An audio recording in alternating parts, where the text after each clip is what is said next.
وهيك بعد ما زينت لنا اياها الحلوة ميلا، هاي النتيجة، شايفين ما احلاها. هون عنا 300 غرام كنافة، انا كنت حاطها بالفريزر ونعمتها على ايدي، جيت لنعمها بمحضرة الطعام ما نعمت على الاخر. هي المفروض تنفرم بماكينة الكبة وما عندي ماكينة كبة. هلا بدي حمصها، شغل الغاز.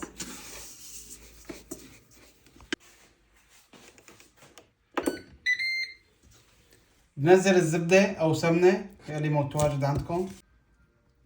بنزل القطر، معلقتين قطر.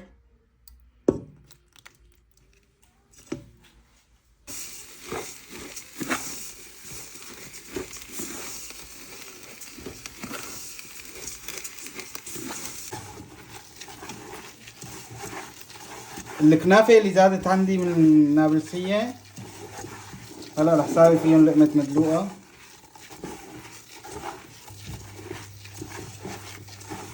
ضفت عليهم قطر بس، تضيف بالتدريجي وشوف شلون صارت، شو الوضع. تضيف شوية حليب كمان.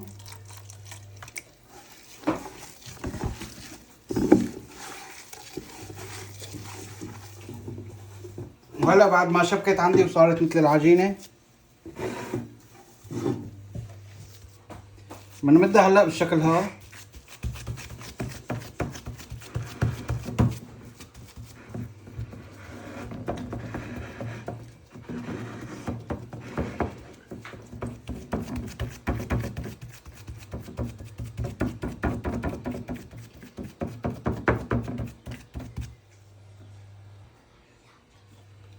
بالنسبة للقشطة حطيت قالب ونص موزاريلا، وفضي عليهم 3/4 الماسكربونة. هلا هي مو عيار، انتو على كيفكم بتحطوا، بس انا بنصحكم بهاي القشطة انه سهلة كتير وما بدها لا تجهيز ولا غلي ولا شي، وبخلطهم مزبوط مع بعض. هلا رح نحط القشطة، هلا رح نمدهم بهالشكل هذا اخواتي.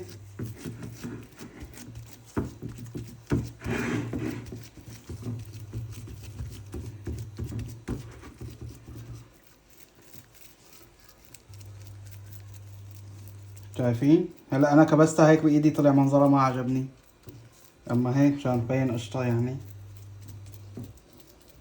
تعال نزين المدلوقة بالفستق.